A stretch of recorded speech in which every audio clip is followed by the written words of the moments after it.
দেশকে কোনো চরমপন্থা বা মৌলবাদের অভয়ারণ্য যেন কোনোদিন পরিণত হতে না পারে।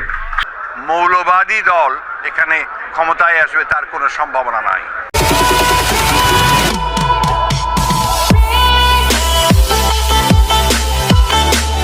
বিএনপির ভারপ্রাপ্ত চেয়ারম্যান তারেক রহমান সম্প্রতি আলেম সমাজকে মৌলবাদী আখ্যা দিয়ে বক্তব্য রাখেন।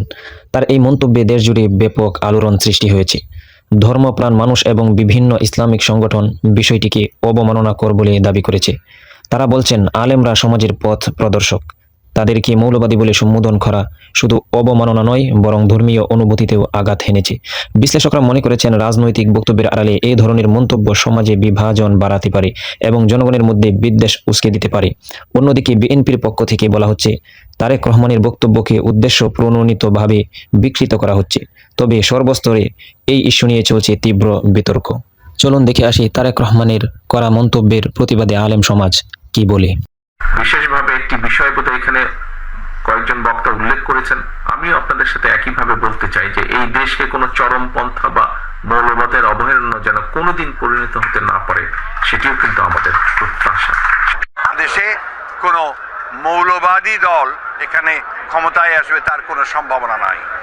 বাংলাদেশের 52 বছর ইতিহাসে দেখা গেছে যে কখনোই কোনো মৌলবাদী দল তারা ক্ষমতায় আসতে পারেনি, বরঞ্চ তাদের যে শক্তি, সেই শক্তি দিন দিন ক্ষীয়মান হয়ে এসেছে।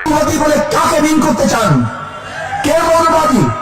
হিন্দু মৌলবাদী, খ্রিস্টান মৌলবাদী, বৌদ্ধ মৌলবাদী, না মুসলিম মৌলবাদী? ইসলামী মৌলবাদ জিন্দাবাদ, জিন্দাবাদ। ইসলামী মৌলবাদ জিন্দাবাদ, জিন্দাবাদ। ইসলামী মৌলবাদ জিন্দাবাদ, জিন্দাবাদ। আমাদেরকে বলে মৌলবাদী। আমরা আসল কথা বলি, ভালো কথা বলি, দেশপ্রেমের কথা বলি, আমরা জনগণের কথা বলি, আমরা মা মাটি ও মানুষের কথা বলি, আমরা ইসলামের কথা বলি, আমরা দেশের সমৃদ্ধির কথা বলি।